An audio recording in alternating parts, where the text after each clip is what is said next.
Hello and welcome back to Magic in the Noise. Today we're talking to Daz Smith, remote viewer extraordinaire. You may know him from Future Forecasting Group as one of the 4 remote viewers that they have there, or from the Daz Chats on YouTube. He also hosts the Hellfire Club remote viewing YouTube channel and website. And he has his own website, remoteview.com, that's an amazing treasure trove of resources related to everything having to do with remote viewing. I would really recommend people check that out. And he's an author of several books on remote viewing. So, Daz, hello, how are you today? I'm fine. It's great to meet you guys, and I'm looking forward to having a good chat. David, hello, how are you? You're feeling good? Yeah, I'm doing fine. Doing very well. And so, David, why don't you get us started with some easy questions for Daz? Okay. So, first, Daz, I just wanted to say that I appreciate all your contributions over the many, many years that you've remote viewed and contributed publicly. You're like a researcher, an archivalist, and you actually do the remote viewing. You put it out there all the time, which is not necessarily a common thing that you would think that would just be everywhere. Everybody does that, but no, it's not really the Yeah. case. So all of these different elements to me are very positive impact on the community, and I just want to say I appreciate your contributions. And if there was a Hall of Fame, you would be in it for remote viewers. So That's kind. Thank you. one of the things that I am more interested in is to try to push the field further than it has. But one of the things that I saw that you had, which is interesting to me, I wondered if you could talk about it a little bit, is your flow method. So you've developed something, I assume, based on years of kind of observation of the Yeah. process, right? And so to me, that's really important stuff. And so I'd be interested to hear a little bit about it. Yeah. Sure. Well, my training first started in CRV. Actually, no, I lie. My first training, because there was nothing online RV wise, was in Courtney Brown's SRV. I did that for a year because we're talking 95, I think, yeah, 1995. So before the internet really took off, and there was there, yeah, there, and RV wasn't public then because it went public in 95, late 95. So it was the only resource online where you could get a manual on how to remote view. So I started off the first probable year using SRV, so scientific remote viewing, Courtney Brown's techniques. And then I hooked up with a Russian guy through an internet kind of discussion board on remote viewing who offered to train me in CRV, which was unusual at the time because no one was training people in CRV other than Paul Smith and Lynn Buchanan. And, they were very expensive and pretty much unknown, really. So I trained in CRV and I've been using that now for, I'd say, 27, I think it's 27 years. But what I found over the last 10 years is that it morphed and changed as I changed as a person. So when people started asking me over the last 3 years to mentor them in CRV, I found it quite hard to do in that I didn't believe in some of the old parts of the classical CRV training anymore. For example, I think although Ingo Swann was a genius in coming up with a process with How Put Off, I think his approach to teaching people, almost teaching them in a very militaristic, old-fashioned kind of, almost like you're training a dog kind of a way. I just Yes. I can't go with that. That's not how I am as a person. So I couldn't train like that, and I also don't think it's right either. And it wasn't right for Ingo as well, if I'm honest with you, because when you look at the documentation, you can clearly see that the very first group of people he tried to train in CRV, which were pretty accomplished psychics like Hannah Hamid, Gary Langford, Jacques Vallée, Harry Putoff, and many others. Most of them rebelled against Ingo and said, we can't work on this methodology with you because you're not treating us as an equal. You're not listening to what we have to put into this. You're essentially just, parrot fashion trying to teach us, and it just doesn't work. So Interesting. yeah, there are flaws in, and a lot of people won't like to hear this, but I'm happy to talk about it. There are flaws in the CRV methodology. It doesn't work for a lot of people. It's very strict, and as I said, it's almost like training you like a dog rather than a symbiosis between mentor and student. So I created an adapted form of CRV, I would class it as, where I take the core elements of CRV, but I've also added parts that I believe are a bit more modern in their approach, especially the mentoring of it and some of the stages as well. I swapped some of the stages out because they just didn't work either. And I feel that my approach is just a bit more individualistic. So, Okay. it changes for each student that I mentor. And we play to the strengths and weaknesses of what they bring to the table. So for example, certain things, movement commands in stage 3, moving around the target, might not work for them. So we try to find approaches that do work for them as an individual. And just some of the stages, I teach them, some of the core stages of CRV, but if they don't like them, then we find ways to adapt them uh, uh, to get the best results from them as an individual as well. So yeah, I teach an adaptive form of CRV, but I feel that my approach is a lot more modern and a lot more symbiotic. It's not about the method, it's about them as an individual and as a remote viewer more Yes. than the method. In your earlier days before remote viewing, you had done more psychic type of work. If that's the case, then based on your experiences in that time frame, have you been able to leverage any of that knowledge or information or skill set? Has it translated over to remote viewing in any way? Yeah, good question.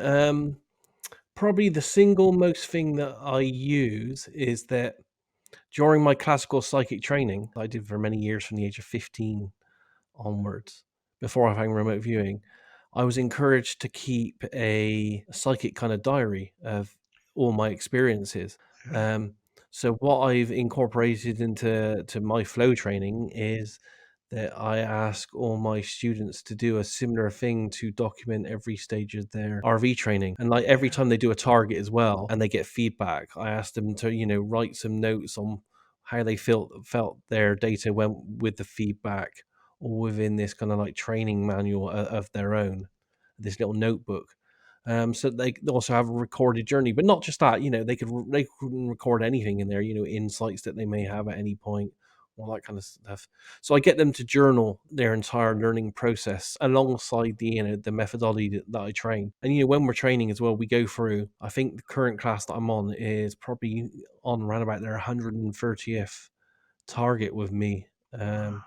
That they've done in a period of a year. So it's a year's Wow. training, roughly 130 targets, and the last 25 of the targets are what I call operational style targets as well. So they will be retasked several times on the same target to get more and more specific data on that. I'm trying to get them ready for just going out into the ecosphere and becoming a fully operational remote viewer. I love Wow. that. I think one of the things that I love about your approach that I don't see in many other approaches is that idea. And I wonder if it's because you were trained as a psychic first, but this recognition that the remote viewing happens in the person, not in the protocol. It's not whether you have the columns on the right side of the page or the left side of the page that makes the magic happen, Yeah, right? It's your ability, it's within you. And I yeah, think, yeah, right? And I think some of the military approaches want to shift the focus to it's not in you, it's where you put the columns on the page, as a way to kind yeah. of keep people within this bound of ability that is enough that people will pay for it, but it's not enough that they'll be able to access secrets. It's a hard one. They are very reluctant to change, and you may probably be aware. I have had many online debates or arguments with many of these people, mainly to be honest, only from one CRV camp, about simple things like ideograms, because I believe that they hold way more information, and a lot of it being visual, and they believe there's no visual information in ideograms. Uh, and just that simple fact alone has caused huge debate, because they won't change their opinion because it's what Ingo Swann wrote in 1986. And I keep trying to tell him, we're nearly 50 years down the line from that. We know a lot more about ideograms and language now than we did 50 years ago. So they need to change their viewpoints on it. And that's the way, what I believe is, we have to adapt as people and as methods. Um, as I said, the CRV method is good. I do think it provides, like any other method out there, it provides a really good framework for anyone learning a methodology. But over time as well, you have to allow the framework to melt away, and the natural skills of the psychic or the remote viewer to shine through in any way that works best for them. You can't let the method hinder you, and that's what Right. they are doing in the traditional CRV circuits. Is that the method becomes limiting, um, and in becoming limiting, people tend to drop away and not use it because it doesn't allow them to grow as an individual. This is so okay. This is so in line with what I was wanting to ask you. But David, I think I'll let you go first. I get a question about this. I've been trained in Ed Dame's method back in like Yeah, 1999, and I ran like over 300 targets just as an engineer trying to understand like, is this real and can I do it? And the answer is like, yes, it's real, but I can't do it consistently with his method. And it's yeah, not a reflection on him. It's just it wasn't good enough. And then in recent times, the last couple of years, I've worked with HRVG, and that because it's a different approach, that worked for me. Like exactly what kind of what you're saying. Like some people need a different angle or perspective or set of yeah, tools that work better for them, right? And but absolutely. yeah, through that process, one of the things exactly what you're saying is that I've observed that the protocols themselves are a set of containers that Yeah, basically take a beginner and push them towards an average. It's like trying to create a standardization and that, but I'm saying like when I look at it from a different perspective, they're trying to force a beginner more up to a middle level state. yeah, But if you're not aware of that, once you get really advanced, I can actually see where it's actually taking my advanced capabilities and pushing them down to the center. Exactly what you just said. I've witnessed the same thing, and it's it's interesting. yeah. Well, we all bring into our into RV our life skills as well. What we've all learned along this journey. So a one fixed solution just can't work for every individual out there. I liken it as well to a bit too because I've also spent many years doing martial arts. Not so much the last couple of decades because I'm getting older now. But although I have gone back to doing bag work almost every day, but learning martial arts as well. You spend many years doing repetitions of punches and kicks um, until it becomes muscle memory, a bit like what happens with RV as well. But you also learn along the process that not when because I also did a lot of my main martial art was what we call full contact karate. So it's all with all the pads on, actually sparring with two or three people at the same time. Um, and you soon find that what you're learning in class with the punches and kicks don't quite replicate so well for you as an individual when it comes to actually fighting someone in a hand-to-hand combat situation.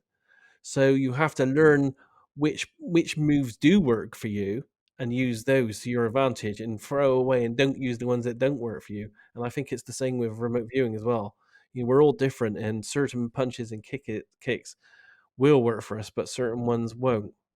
But for I do think though that for the early stages, a method is good to give you Yes. enough of a structure to hold on to whilst you self-develop. Because RV, in the end, is all about learning about yourself. You're not learning anything other than learning about how you process information. Um, Yeah. And that so a framework is great for that. Yeah. But you have to let it drop. Yeah, eventually you have to let it drop away, and you have to let yourself as an individual develop over the top of that. Yes. yes. And that's why I think the debates about the ideograms were so confusing to me. The pushback that you received Yeah, was a bit crazy to me because I think it's a tool.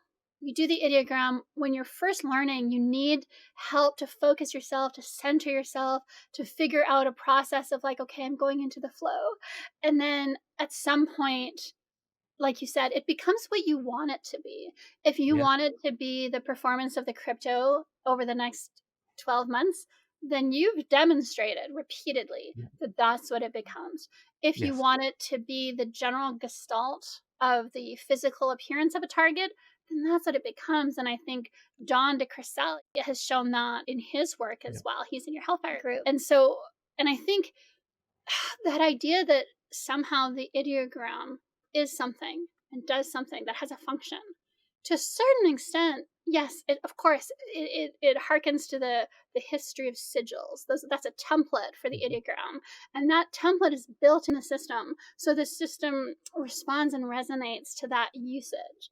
But at the end of the day, your intention is what actually makes it work. And so Yeah. you can intend for it to be anything you want it to be. I've seen someone use an ideogram to get a word, and they got the word. Yeah. I think it was the word aorta. Did you see that? It was in the Discord server. Someone posted it, and they did an Okay. ideogram. They wanted it to be the word, and you can see the word in the ideogram. Yeah. Yeah. So, and I think that that's the kind of thing that there are suppression techniques in place that are trying to stop people from realizing that. Yeah, I don't know why that is though. I don't know if there's anything nefarious behind it other than maybe uh it's their business and they're making money from it. Um or it's just that, that's the kind of person they are and that's their belief system that, it was written in 1986 by a great person, so then no one's allowed to dare challenge it or change it, and it's got to forever be that way. I can't work that way, to be honest. Things change, people change. We know more now than we did in 1986. I know, and I've proved over thousands of different experiments that you can use ideograms in many different ways, and they can be very visual. And in Yes. fact, I think I would say that the CRV manual itself, as written by Ingo students, is probably, and I've said this to their students as well, I believe it's written incorrectly in its interpretation of ideograms. And they are visual, they always have been visual. I mean, they were based on doodles. Doodles are visual, they're visual Yeah. drawings. So to say there's no visual information, to me, is mind boggling. I would say the primary information in an ideogram is visual. But Yeah. yeah, it's an argumentative point, and they just, and again, it comes down to one school of CRV, and they just don't like change. Yeah, I remember when I first got training from Ed Dames in the very early stages, it was very focused on the ideogram, breaking it down. Like this shape's a man-made. You could go through and take chunks of the ideogram and break it down into actual components for the actual target, Yeah, right? And then all of a sudden, it just sort of disappeared and didn't really talk about it again. And yeah, I thought that was kind of interesting. yeah, yeah. It's a shame because if any of these people were had a bit more of an open mind, um, then there wouldn't have been many years of infighting, and RV as a community would be a lot further along than it is today. And it could be and should be a bit more accepting of people bringing in new techniques, like the Discord guys, for example. They made up. I don't know if you guys know it, the cowboy technique.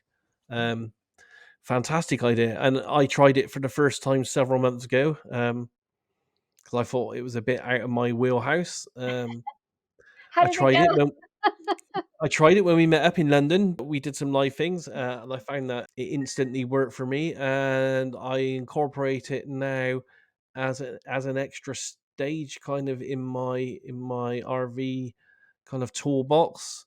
And I've only used it about 4 times, but each of the times I've used it has come back with very accurate information for me. And I've only spent like 30 seconds on it each time. So hey, I'm one of these people that if something works, then I'm gonna use it. Yeah, I don't care what the manual said, 50 years ago. yeah, Yes. yeah. I'm the And same way. I'm excited by it's new, it's innovative, it's people that are willing to, I don't know, just do their own thing and figure out and test it, see if it works, try different iterations of Yeah, it, try it across a diverse community of remote viewers, and keep what works and maybe, get rid of what doesn't. And that's right. And I feel as though they haven't been given the legitimacy to some extent. Anyone who tries to do something off the beaten path are either argued against, like with you and the ideograms, the yeah, pushback you got, or they're just dismissed and ignored, which is effective. If you never talk about them, yeah, then nobody knows that they're doing anything, right? Because yeah, it's that's something that I wanted to talk to you about today. You do so much community building, the Daz chats, the Discord. You're accessible, you're available, you're open. You do the Facebook groups. And yet I find that it's really hard to see the cohesion in the community. There are small groups of cohesion, but they feel more like cliques that in some Yeah. ways can be hard to access or to feel like you're in that in group. So in a Yeah. way it's building community within the clique, but that can be alienating. And it's the same with Irva. I Yeah. feel as though they're suddenly a lot more successful, but I think they're also building that cohesion at the expense of a greater Yeah. inclusion. And it's RV is very tribal. yeah, and But so what I but was if you look online, like, I'm also very heavily into UFOs or UAPs, that kind of yeah, research. That is probably more toxic and more tribal Wow. than remote viewing is. So it's not like remote viewing is alone in no, this. There's, tribalism and toxicity in every facet, and I think it's probably even more prevalent online because it's easier to be Yeah. maybe misunderstood, but it's also easier to be a bit more toxic when you're not face to face with someone as well. I'm wondering if it's not just the toxicity, although that's probably part of it. I wonder. I was thinking about this. I want your take on it. I think that there's a high turnover in remote viewing. I think people get into it, realize that they have psychic abilities, they're super excited, and then they want to do more. And there are all these things in place. There are suppression techniques. A lot of the practice targets that are free online are not conducive to really Mhm. progressing you as a remote viewer. So then after a year, people are sitting there thinking, I've put a year into this and I'm still just getting, oh, I think it's a building with something soft on the edge, right? And then they think, what am I doing? And so then they go and find a Yeah, different hobby. And there are that two, exists. right? And I think that there are two things that I wanted to ask you about that. One, I think if we were putting things in place to allow remote viewers to become better remote viewers that they can be, then people would stick around longer because they would see their progress. And then that, when you have more people sticking around longer, that's when you can have community. When you only have 10 people who are always coming back and everybody else is just in and out, then yeah, you're going to have a clique, a tribe of 10, and then other people are just peripheral. And so part of what I think is, well, I think that there are suppression techniques, like something, David, if you want to kind of get into that, we can. It's up to you. Um, like we said, the protocols are built in a way to keep you at a middling level, and then as Yeah, I well. don't agree. I don't believe that. Okay, But same where. I think most of it is because we're a society of people that want things tomorrow. Yes. And to be good at remote viewing is like, if you want to be a black belt, and I have to use the martial arts analogy because that's what I know.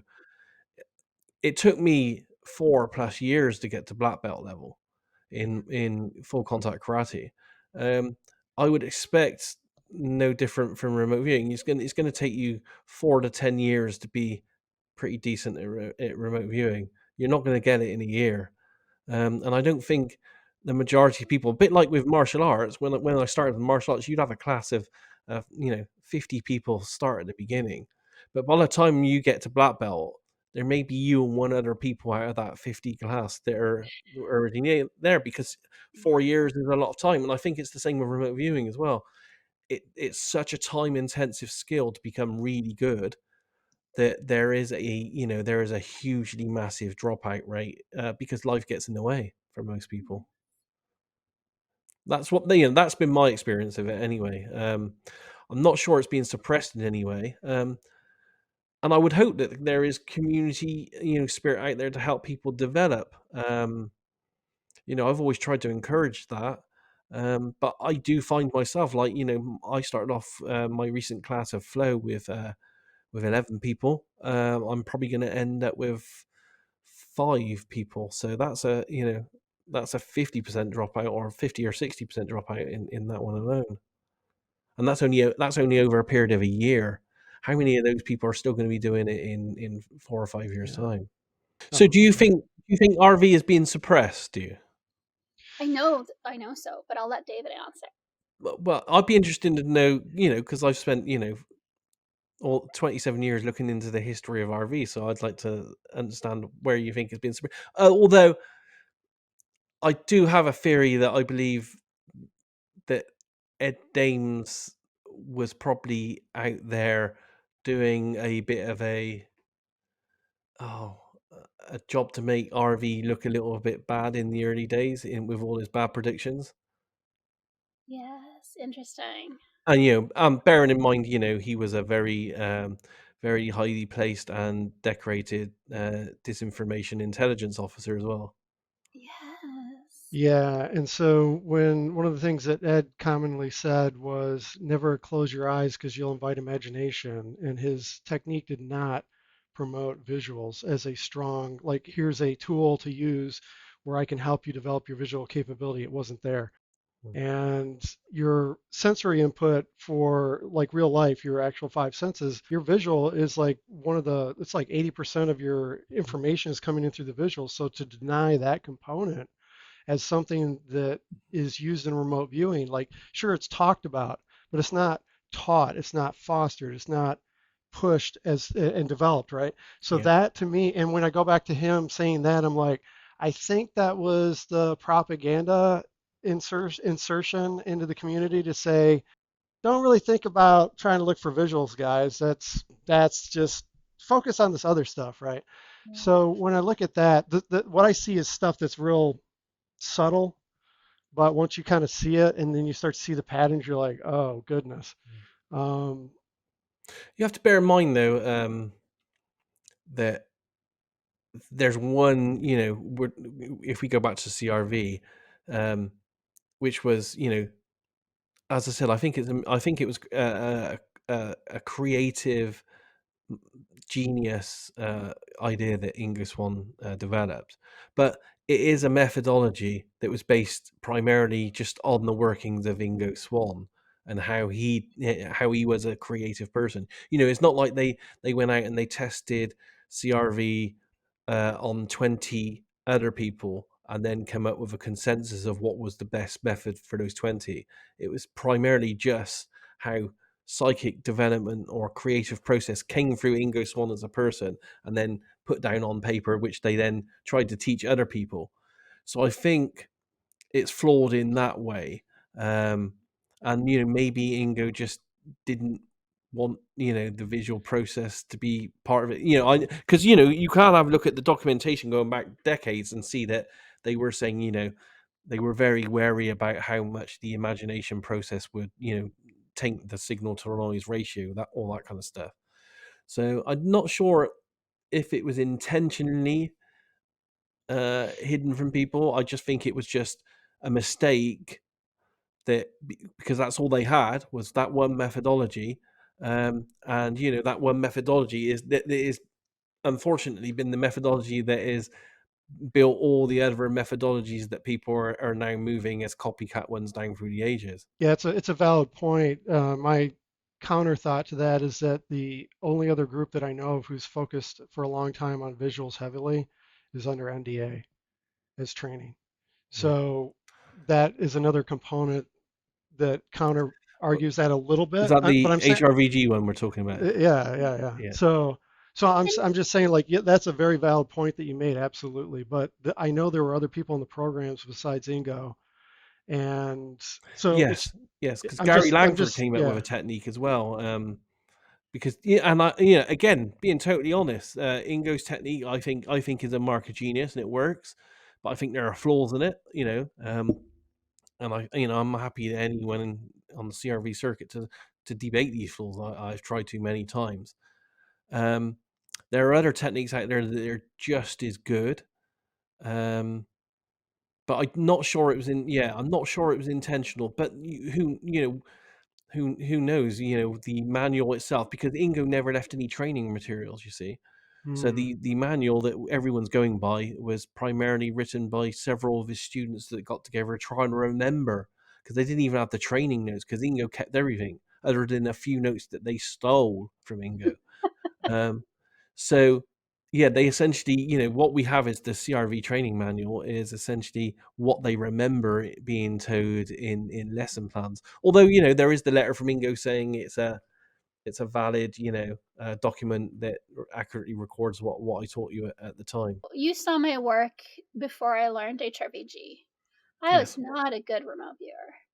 Um, Well, and no, I'm totally you comfortable were a doing remote viewer with potential, because even I said to you, if you got training, you'd be way better. yes, and the thing is I had that training.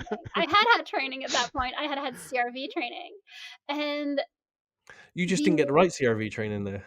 perhaps, but we're a year and a half, maybe 2 years later, and and I want to be modest. I don't want to be whatever, but I have to acknowledge I'm a significantly better remote viewer now, Daz.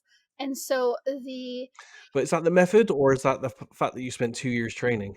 it's two things. One, it's closing my eyes. It's some of the techniques, some of the protocol, the way it Mm, works in HRVG, worked better for me, kept my yeah, attention, kept my focus. Two, working with David so that I broke past some of the limitations of mm, HRVG.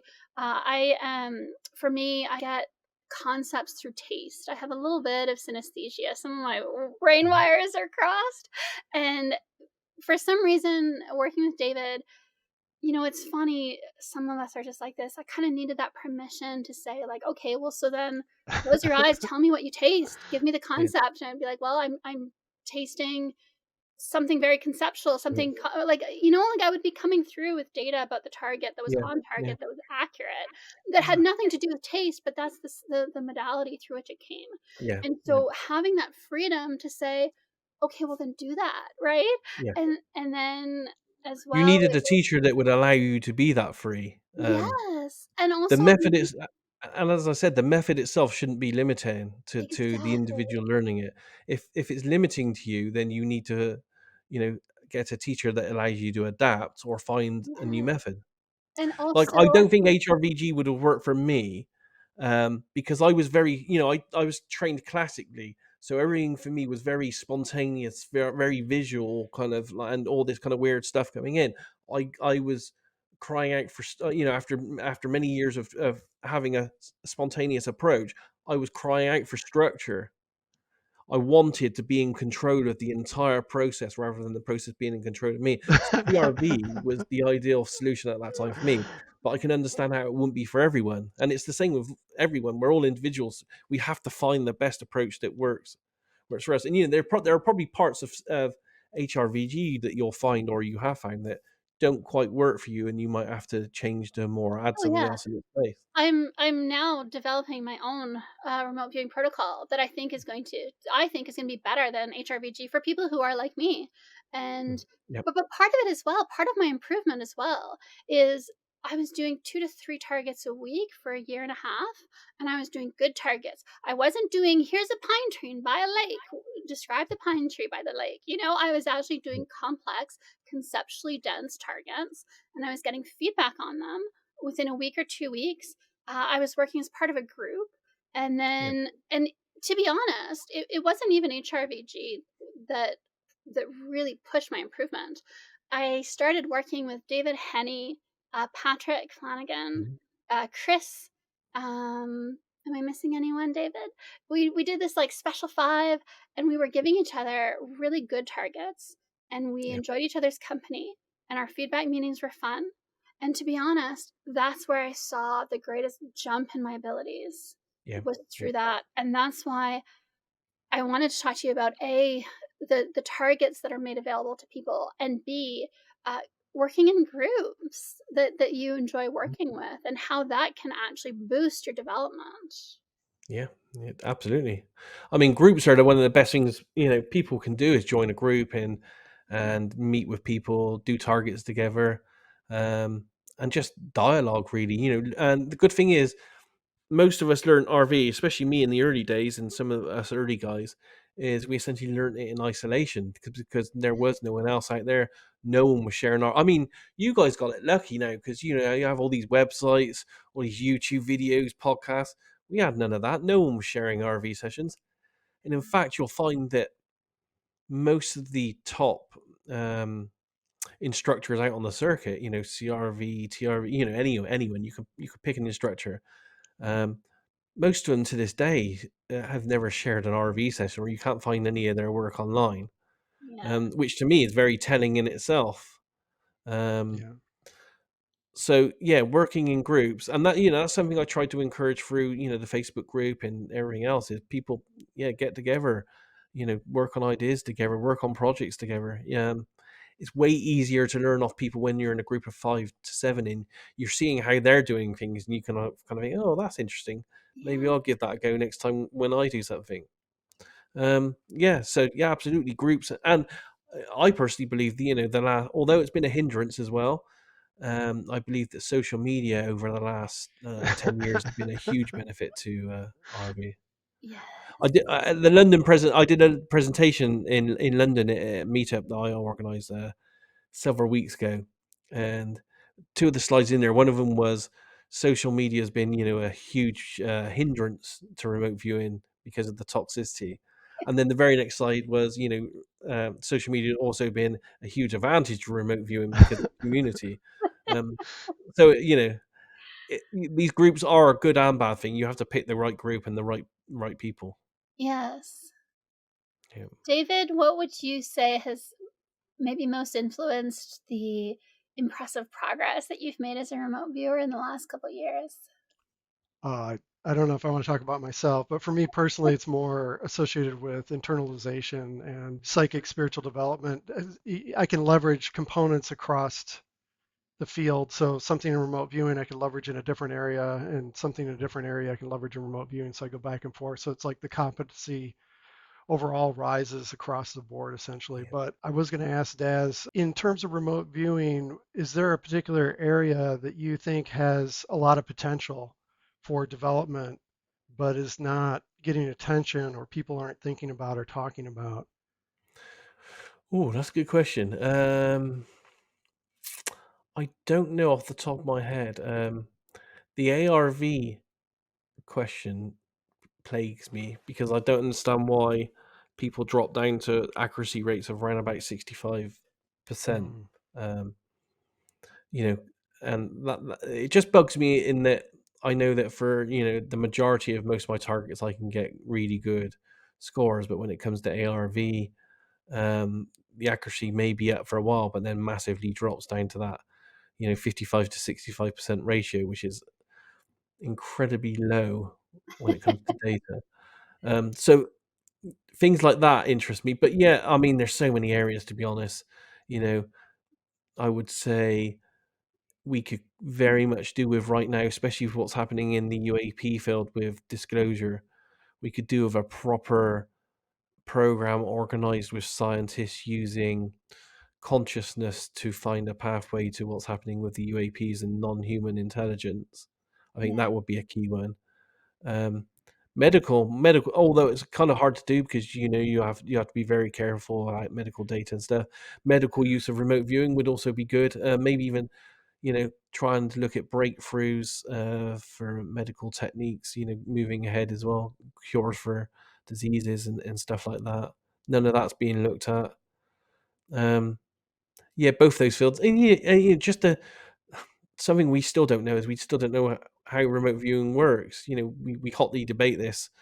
I kind of think it's entanglement, but then I have these conversations with Dr. Ed May, um, and he is along the lines of convincing me that it's all precognition, um, which I very much I So there's a part of me that fights quite hard with that one, but at the Yes. same point, I can see his point of view on it a little bit as well. So I think we need to find what the mechanism is for remote viewing if we really want to take advantage of it and know how to make it that much better.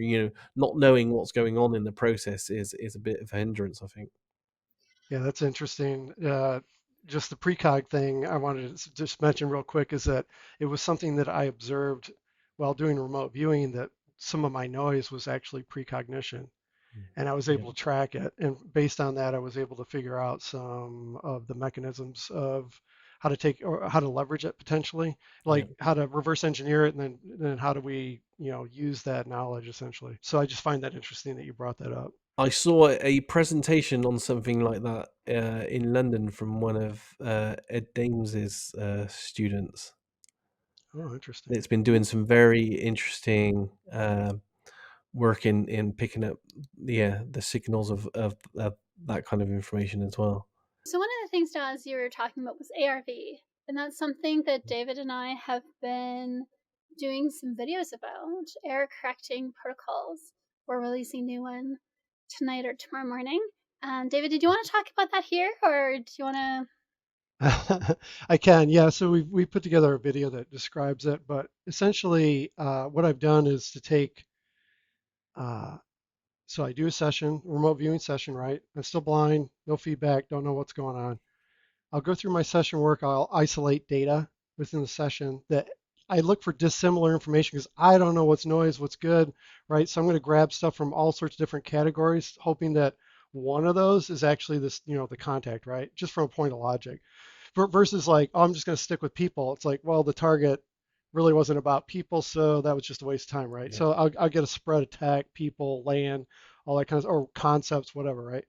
Yeah. Or use the gut to go through it. And then I'll use ARV to actually figure out what data is either high to mid level contact or relevance to the tasker, or high to mid level contact just for the target itself. And then I'll do the deeper, once I find which pieces are in that category, then I can have the option to go and do a deeper dive into that piece so I can produce more data while I'm still in a blind condition. Now, one of the other things that I do is that I combine it with 3 elements or more, not just a photo. So we've got our number system that uses sign language. I put out a video on that. So I put 0 through 9 in a pile, shuffled up, take 2 numbers out randomly, shove it in each envelope along with each photo that it's random. I don't know what the photos are because I have that Mind Dazzle kit that Ed Dames put out a long time ago. So it's just takes those little black envelopes and shove them into some Yeah. other envelopes. But so I put some numbers in there. I put like maybe colors or emotions or other things or ideograms even.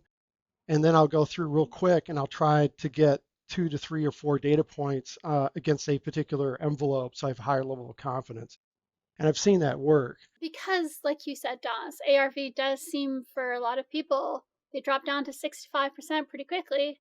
And so even if they start out really well, there's that, is it displacement? Is it right? Nobody really knows what's going on. Are we switching timelines, or is the future set or not? But so David is really introducing multiple levels of ARV as one indicator. So you do ARV on an image, on a number, on an emotion, and then if all 3 of them are pointing to the one outcome, then that increases your certainty that that's the correct outcome. Have you Okay. heard of anyone trying something like that where they basically stack?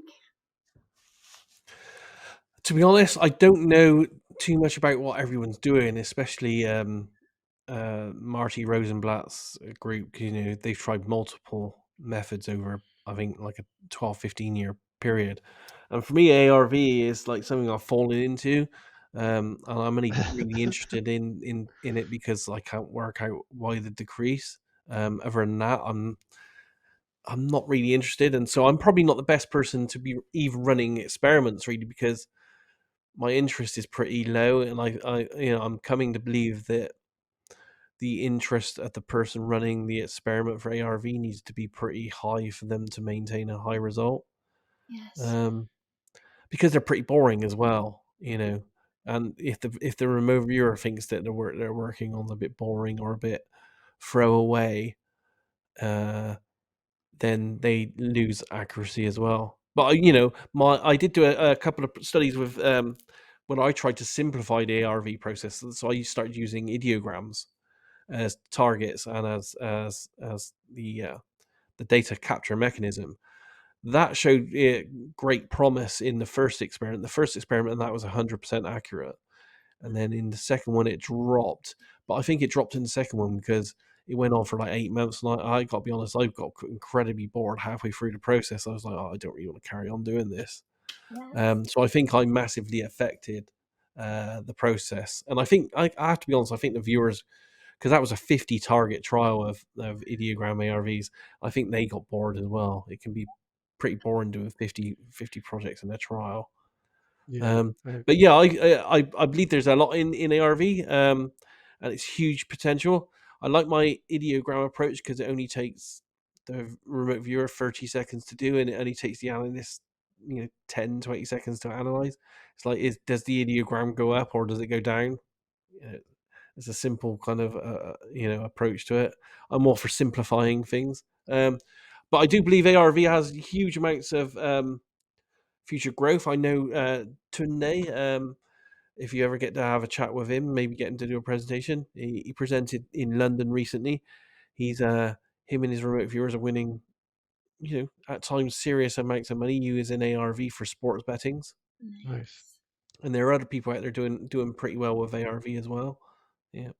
I think the motivation is important. And that's why I think using it within a session as an error correction protocol prior to feedback, Yeah. it works because you're motivated, because it's not really about the ARV. It's about, let me know if this element of my session is on target or not so that I can bring it forward or not. Yeah. But what we do find, and what everyone finds, is the moment everyone invests their own money based on the decisions of the ARV, that's also when the ARV tanks as well. And I think that's one of the things that I know about the Marty Rosenblatt group. From what I heard, there is really one viewer who is responsible for most of their wins. And when that person dipped out, their results kind of went back down to chance. Yeah, I think they're just above chance, aren't they? 55 to 60%, which is, you're Yeah. not much better off by just flipping a coin, really, in that regard. And if you flip a coin with intent, you'll get better than chance results. Hopefully, yeah. But as I said, once you put your own money into the game, then it all changes again. Yeah. But again, that might be because there might be outside forces. It might not be in our individual life plans for us to win huge amounts of money and change the plan that's set out for us. I think, okay, so one of the things is intent affects us as remote viewers, I think, a lot more than people realize. It's something that's not talked about. It bothers me that it's not talked about. I do think that is one of the things, for me at least, that moved me to a significantly higher level as a remote viewer, was realizing the importance of my intent. Being able to retask myself in a session, being able to task myself before I start a session by saying, oh, I'm going to shield myself in this session. That's something that makes a tremendous amount of difference. And so I wonder why that's not talked about more. Intent is probably the driving. I mean, I've done several articles on it, and so I talk about it quite a little bit in Facebook and places. But I think it's the primary thing in remote viewing. Other than maybe the talks with Ed May and his precog thing is changing my mind on that a little bit. Maybe it's precog instead of intent. I don't know, but there are these problems within remote viewing, and I think you talked about them, or Sasha talked about them briefly with me. I can't remember. Like I did lots of research on TWA 800, and 3 or 4 different groups of remote viewers all were at the same target, but for their respective teachers, and all 3 groups came up with a different explanation for what brought down the plane. One group was a terrorist attack, one group was a missile, and one group was a defect in the plane. So and we know that the plane absolutely did come down, but it can't be a combination of all 3 of those that happened. So only one of those is going to be the right one. So what did skew the remote viewers in their individual projects? And the only thing I can think of is the intent of the tasker that tasked each one of those the targets, which was their teachers. So intent of the tasker, I think, has a massive impact on what the remote viewer brings back in the remote viewing, and maybe not even just the tasker as well.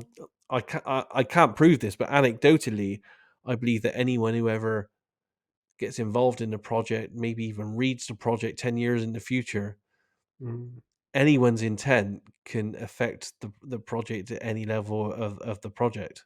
Where do you see the future of RV? So if like you kind of understand where, obviously, not kind of, you understand exactly where we're at right now with the level of skill and capability within the community, right? Where do you think it will be in 50 years or 100 years? Do you think it'll just be exactly the same, or do you think it will progress? And if you think, could you paint a picture for me as to how far you think it could maybe, like the potential of it? Like how far do you think it could actually go? Oh, that's a good question. I don't think I've thought about that at all. If I'm honest, I would probably say uh, it won't exist. RV be dead within the next decade. And why do Tell you me say that? more. Why? How? What will replace it? Well, Video games. people don't want to put in the time to learn it over a period of decades, because that's just the way people are now, and people want things shorter and shorter time spans. Sure. Um, and I think we're getting to a level of sophistication with AI and technology, whereas that will be better than natural ESP within the next decade. So Do you think you won't so? need absolutely 100%. Yeah. And what makes you think it'll go in that direction? Like, is it technology or is it Just the way something else? and how fast technology is moving. With quantum physics, with Okay. AI, just with Elon Musk and the people wanting to do brain implants, all that kind of stuff, Right. neural interfaces. I just think that technology will, uh, and not just maybe that kind of technology, but also technology that may exist that's now being or coming out through the disclosure program of interactions with non-human entities. Um, they obviously have some kind of very advanced, maybe telepathic, I don't know, psychic in kind of technology that they have, either biological or otherwise.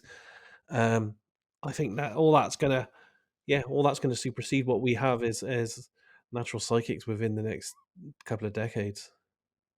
Interesting. And as soon as we see the older people, Joe McMoneagle, Lynn Buchanan, Paul Smith, the people like that fade away and die out. Um, there are very few students that are of a capable level to teach what they've been teaching over the years. So I really do see that RV Yeah, will just fade away.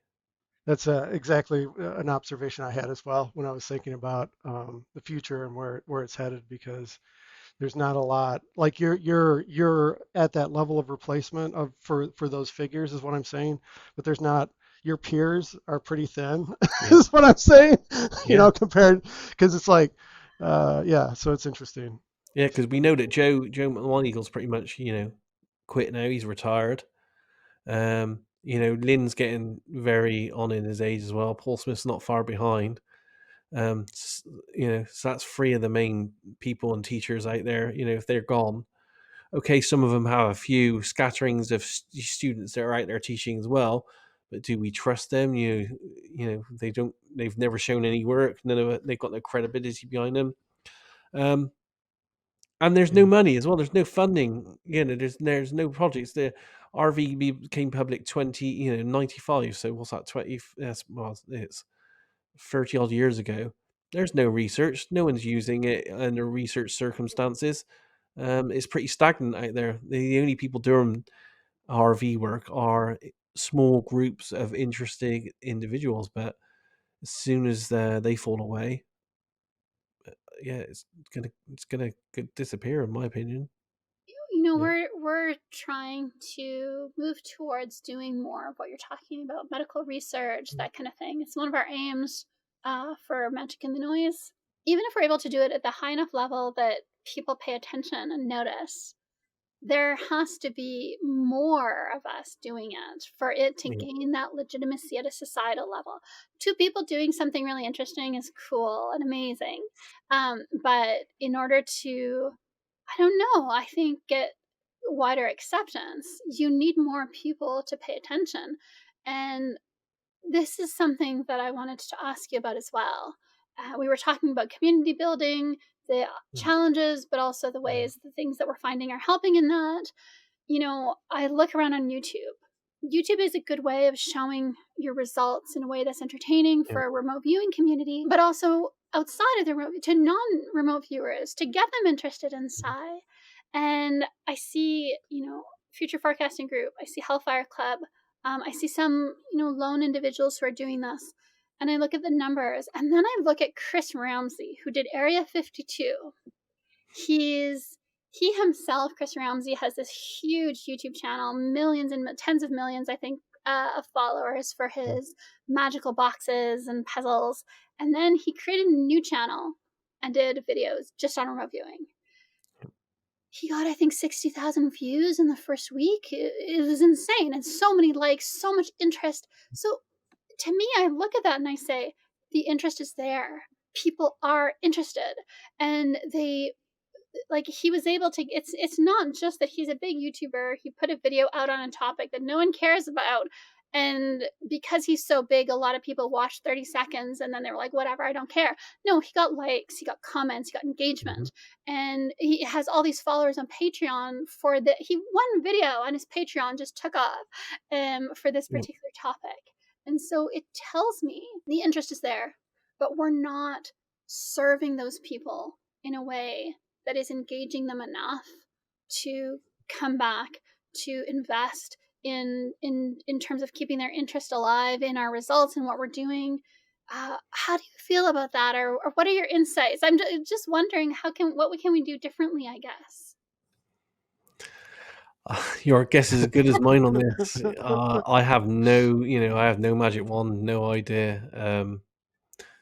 Other than, RV is a very small niche of a very big market. The prediction market in the US alone is, I think it's 2 billion a year. But the amount of people making money from RV out of that it's got to be less than 0.001% of that. It's like 6 people. Yeah, it's hardly anyone. And most people are making money out of training it rather than actually using it as a tool. So there's that big disconnect in itself. Yeah, and I don't know how you'd fix that. But there are, the general population doesn't know what remote viewing even is. They know what they know what clairvoyants are, and they know what psychics and mediums are. They don't know what a remote viewer is or how that works. Why has it been made to look so boring, maybe to the normal population, that they're Oh, I not don't think it's made. Yeah, I don't think it's been made to look boring. I think it's. Because people pay for clairvoyance all the time, even if remote viewers could be more accurate.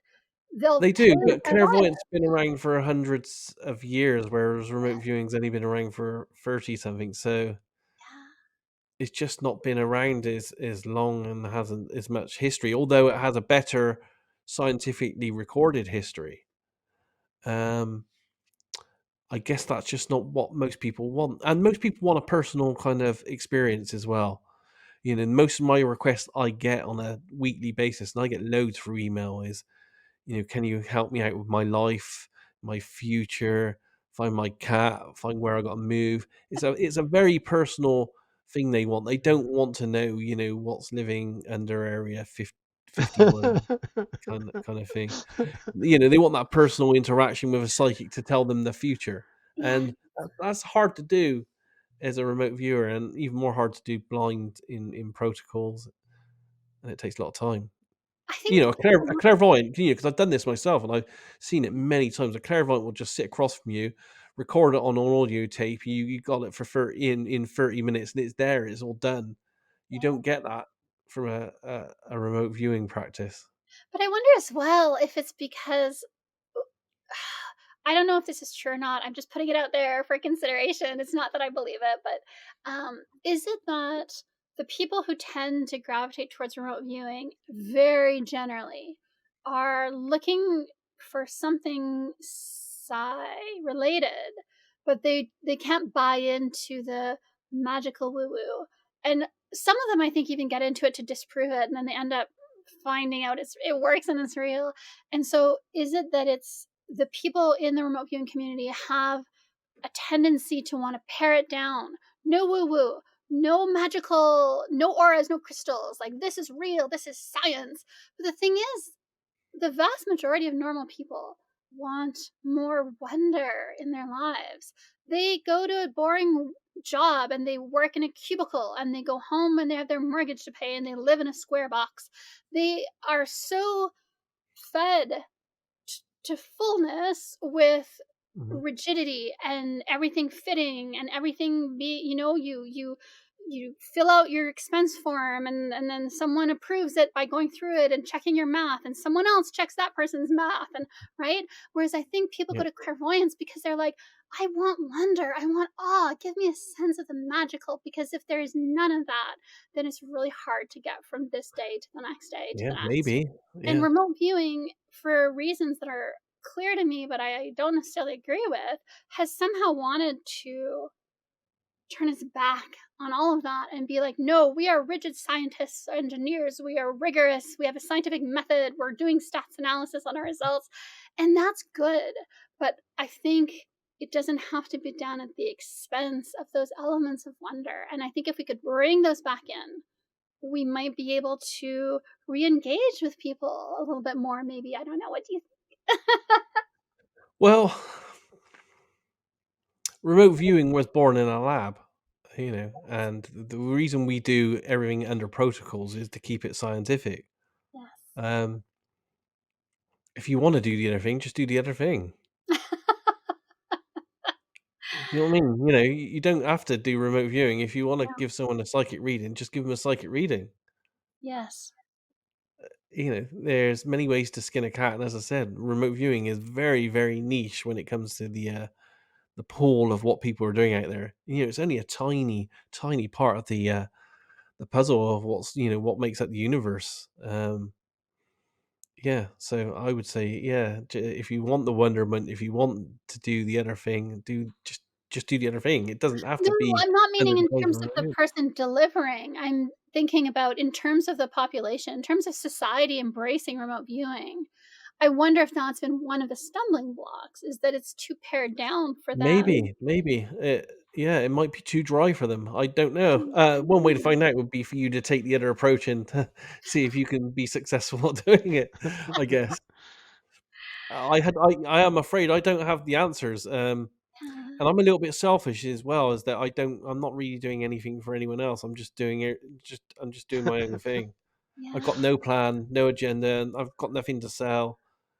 I'm just taking it every day as I can, and trying to work out how this works as well.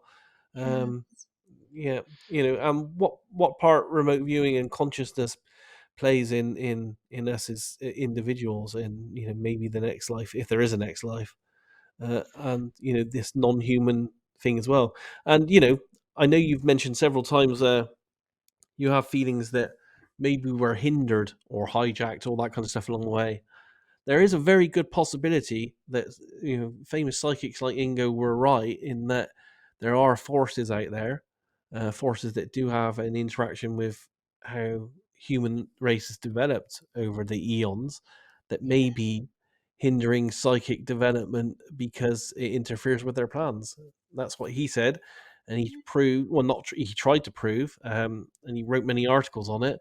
Um, and I'm believing now with the disclosures that are coming out, and what we're getting is with the scientific documents that are showing this hitchhiker effect and all other kinds of things, that Yeah. that might be a valid possibility, that there are very advanced beings out there that are stifling human psychic development, including remote viewing. Wow. Yeah, it's definitely a potential. Yeah. To switch gears slightly, your Hellfire Club, great product, if you want to call it that. Maybe I don't know if you like that term, but it's very well done. Oh, thanks. A Yeah. lot of good targets. Good bunch of Great, guys. Yeah. yeah, great viewers. My question about that is, I assume, are you managing that process? So I'm thinking like you've been a remote viewer for a long time, and this is sort of shifting gears in a different direction. My question is more about how has that been challenging or different or interesting, or are you like, you know what, I'm good. I think I'll just be a viewer. Like, did it have that effect, or did it drive you in a different direction where you want to actually do more of that kind of thing? It has done, and as a group, we're kind of questioning where we go next with what we're doing as well, because there is a possibility that we could start to, try to monetize it in some way, and then maybe pay the remote viewers that are doing the work somewhere along the line a little bit of an income for what they're doing. It was accidental at first. It was just me thinking, hey, let me get together a good bunch of people to work targets that I've always wanted to work but not been able to. It's just developed from there, really. So we're actually discussing right now where to go with it next, bearing in mind that after working through future forecasting group for 5 years, I know how hard it is to go to the next level. The amount of work that's involved in marketing, making videos, editing, all that kind of stuff, which we're doing in an ad hoc basis at the moment in Hellfire. And if we decided to go down the monetary route, we'd have to put a lot more effort into doing that. And it's who's going to do it and how kind of thing. As you Yeah. guys know, because you're producing your own videos and stuff now, it all takes a lot of work, doesn't it, to do this kind of Yeah. content? So much work. Yeah, Yeah, it's complicated. Yeah. We yeah, keep kind of begging people like, please sign up for our Patreon so we can pay someone to do the editing. Yeah, that's such a pain. Because you set out yeah. thinking you're going to be a remote viewer doing remote viewing videos, and then at some point in the process you realize, no, I am a video editor that Yeah. occasionally gets to remote view. It's more administration than anything on any of these projects. Yeah. Yeah, yeah. So that is a stumbling It's hard. block. It is hard getting the balance, and as we know, there isn't huge amounts of money involved in any of this as well. It'd be nice, to have a very rich patron come along at some point and chuck a couple million at RV in some way, but doesn't seem to be the case at the moment. And although some of us are doing all right with subscribers and people on watching the videos and stuff, it's not nowhere near the levels that you see for other people. Like people playing computer games. Online, they'll have like 1 million people watching them play a computer game for an hour, and you think to yourself, well, why can't remote viewing get to those kind of figures? I think we can. I think we Mm. will. I think it's about translating something that's internal, Mm. right, to something that's fun to watch. Yeah, it might just need the right personality in front of the camera. It's not me. I'm not natural at that kind of thing. Yeah. I hate doing all that kind of stuff. So it's definitely not me. But hopefully, yeah, someone, a star will be born in RV circles that will be able to do that for us one day. Yeah, it's tricky because you have to have so much skill with remote viewing, but then depending on your support structure, you might also have to be really good at the analytics of the session so you Yeah, can decode what you actually did, and then the editing, the promotion, yeah, the vision, the strategies of getting the information out. Like you said, you could be great in 6 or 7 things and you just fail in that one thing. absolutely, yeah. The whole thing falls apart. You're like, geez, oh Pete. And all these people that got these really big YouTube channels that we're all watching. I watch loads each day on photography and pretty much everything technology. That when you see behind the scenes, they have a studio. They have like 12, Oh, 15 people. They have editors, script writers, people doing the yeah, video, people doing the audio. Yeah. And at the yeah. moment, Yeah. we're all doing every job we can ourselves. But they started out that way as themselves. So yeah, it's just waiting for the right group of people to make the lucky break, I guess. And as well, I think holding teams together, is tough, That's as true. Yeah, well, yeah, right? yeah. Because there's always conflicts and character, situations, that kind of thing. Yes. I've been in many groups and started and then left many groups over the years. Starting with groups with like John Knowles and Tunde and many others in a group called the Aurora Group, probably about 15 years ago. Yeah, Oh, so I've set up many groups over the years. And you do get these character kind of clashes with people, and sometimes they break down and stuff. Luckily, Hellfire's been all right for the last 2 years. That's worked quite well. Future forecasting route's been okay for the last 5 years. Will that last? I don't know. I mean, the personalities seem to be all right at the moment. You just don't know what's going to happen with any of these things. But I have set up and been in other groups that haven't worked so well, and they've fallen by the wayside. Yes. Yeah, Yeah, it's that's why I think a lot of the bigger YouTube channels, they started out as one person yeah, until that person was making enough that they could pay others. Because if you're yeah. paying people to be there, somehow the personality clashes are minimized a little bit. Money does help sway a lot of things, but Yeah, at the same time, money also I've seen money cause a lot of problems as well yeah, within groups. Yeah, yeah. Yeah, it's just interesting. We're doing our best. We're trying to get something off the ground. One of the things we do really want to focus on is collaboration. I think so. There's two things. One, I don't think we see enough remote viewing sessions. Like you said, people are charging to train, but we've never seen yeah, their work, yes, and that's a problem. I have big problems with that. Or people talk about remote viewing, and somehow then they become legitimate authorities. But it's like, okay, but can they actually remote view? Because a lot of yeah. people who are in positions of authority in various groups, I've never seen their work. Maybe they're Me, good. me neither. And that's been a big bugbear of mine for years. I call them armchair remote viewers. Yeah. They're experts, but yeah, you've never seen them put out a project, and they will be there criticizing a project that you've spent like hundreds of hours on, and they'll criticize it to death, and yet you've never seen a piece of work that they've ever put out. That does get that makes me quite angry at times. I have to be honest. Yes. And even in terms of teaching, okay, yes, you can teach me where to put the columns on the page, but the things that make the difference between an okay remote viewer and a great remote viewer are Yeah. things that go beyond that, are things that you Yes. have to experience as a remote viewer. And the things that are internal, things Yeah. that you experience, your connection to the data stream, how that is for you, how that works, what makes Yeah. it better. If you don't if you've never had that connection, then how are you going to tell people, oh yeah, this helps, right? And relying Yeah. on studies that you've read. Who are the subjects of those studies? Were they other people who've never really remote, or who've maybe done a weekend remote viewing training course, and sometimes they get a square angle when the target is a structure?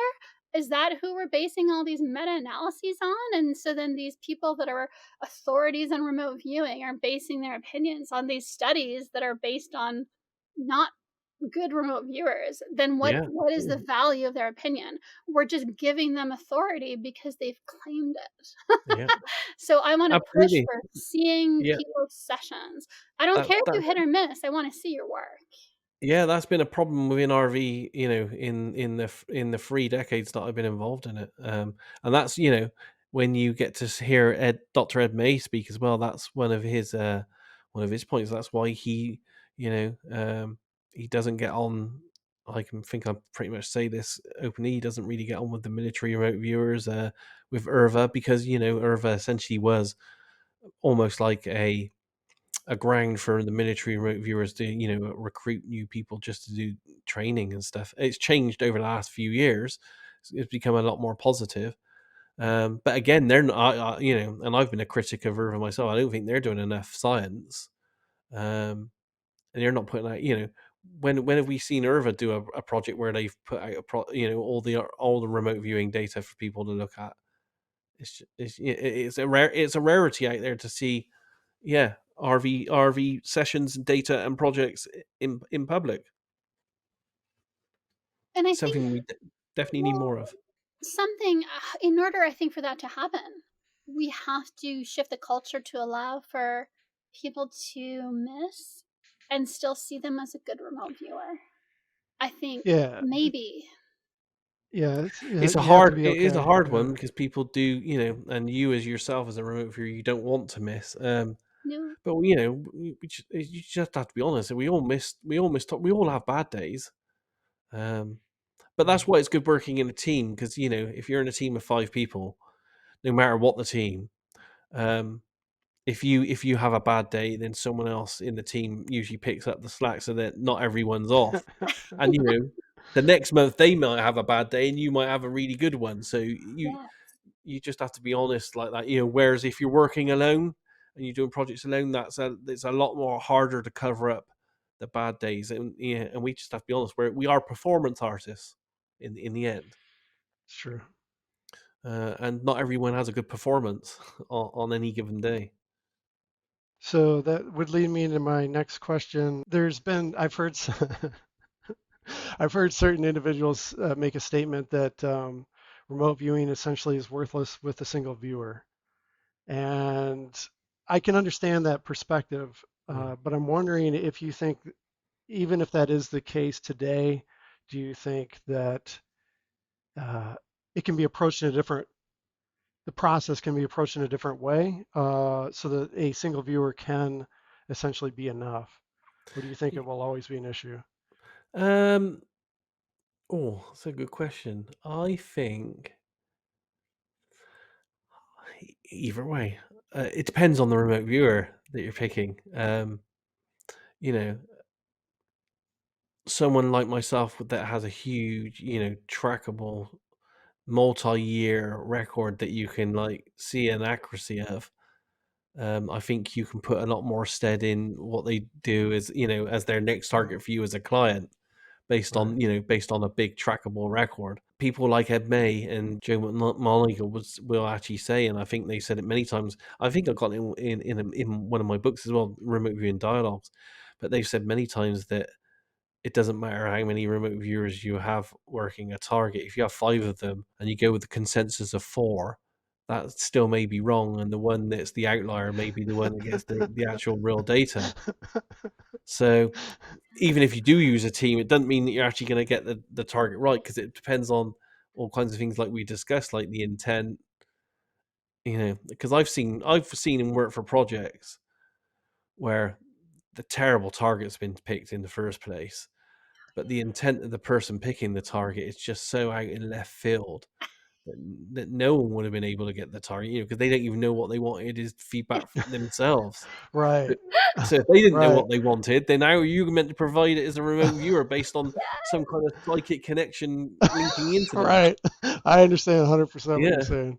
Yeah. So there are many variables involved in the accuracy process itself. Yeah. And I would say the remote viewer is only something like a third, maybe even less than that component of the entire component on that. But yeah, Right. if the remote viewer's got very good accuracy, and you can see that they're accomplished over a long period of time, I would value their data just as much as, and I have done just as much as a team of remote viewers. Yeah. Yeah. Yeah, I think so too. And we do know, when you look at the scientific records from Dr. Gary Nolan, that's been doing research on the hitchhiker effect. So people that have not just UAP, but just paranormal experiences, they are bringing home some kind of after effects, and they are getting psychological and bodily damage, autoimmune diseases, all kinds of stuff from paranormal exposure. So are we all getting effects of that, I'm wondering? Yes. And then is that from non-human control groups, or is it from military groups that aren't wanting us to see all their secrets? It's could be, we don't know at this stage. It could be we just don't know. Yeah, we don't know what the effects are coming. It could be, some of it is from actual interaction with advanced technologies. Yeah. Um, some of it might be other stuff as well, but we don't know because no one's done a study on it yet. If you send a remote viewer off to look at a UFO craft, could they also be affected by the same hitchhiker effects and damage and autoimmune stuff that the person that is getting if they were physically at that target site? We don't know at this stage, but we do know from these, and you can actually have a look at the records. They're online, these papers showing all kinds of cancers and autoimmune effects from paranormal encounters. Yes. There is lots of very strange things going on, and I have noticed, as I said, that there are Yeah. patterns in all of a sudden lots of the more we, and the weird thing is, I don't know if it's coincidence, but the more we know about, or the more they publicized, and we're seeing the papers on the hitchhiker effect, the more people I know that have paranormal experiences are getting ill. Well, okay, but so here's another theory that I'm wondering about. Because David, you were saying yesterday, things are changing.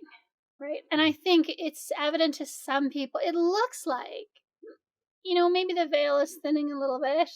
And Possibly, I'm yeah. wondering if that's either because of that, there are more suppression techniques, or as a consequence of that, suppression techniques are more powerful. Yeah.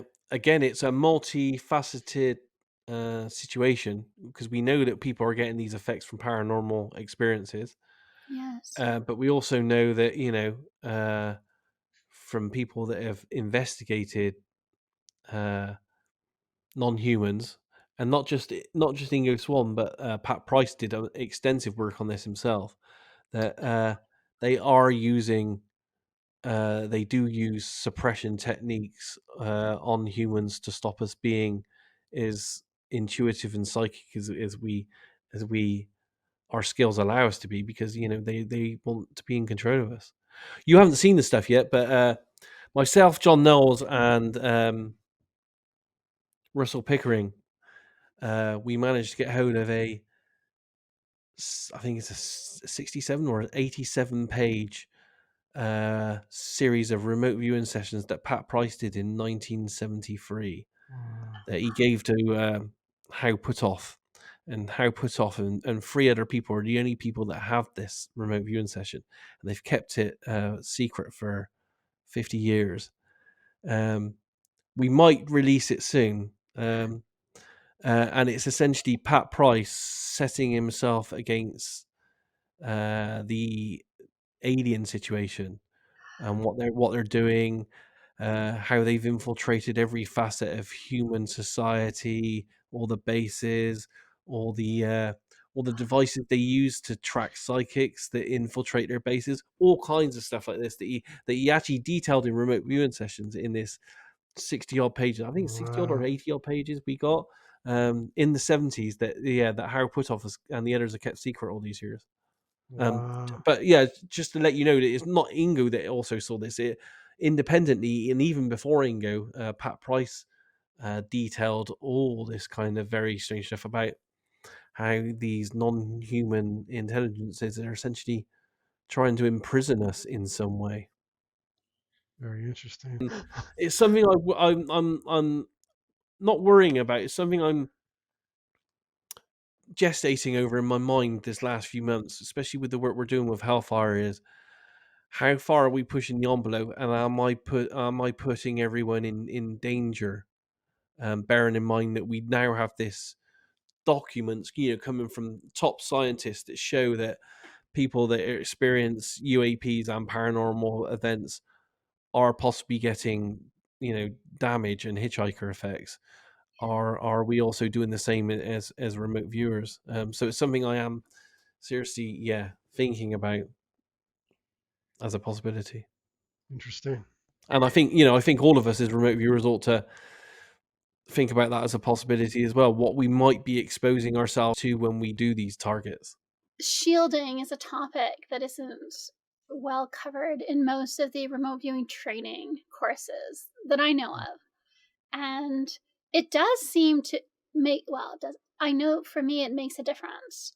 And I wonder, so I've two questions. One is, how do you feel about shielding? Is it something that you think about?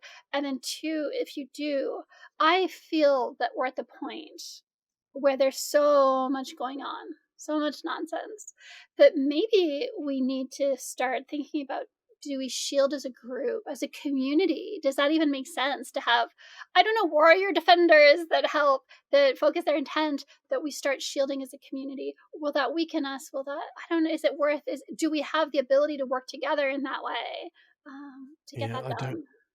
I don't know at this stage. We know so little. We don't know if that would actually work. I just don't know at this stage. I mean, I guess it can't hurt. Any of that can't hurt.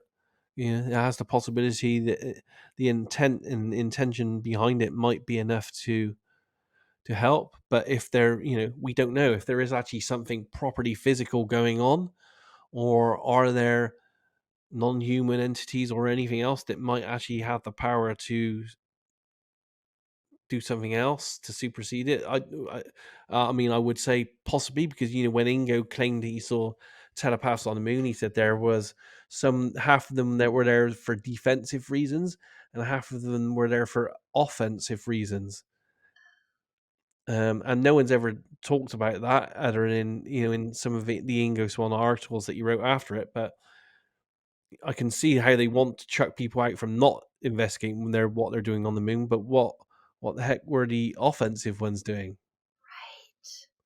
Yeah. Yeah. So I want to thank you so much, Daz, for being with us here today, for being so open and for sharing.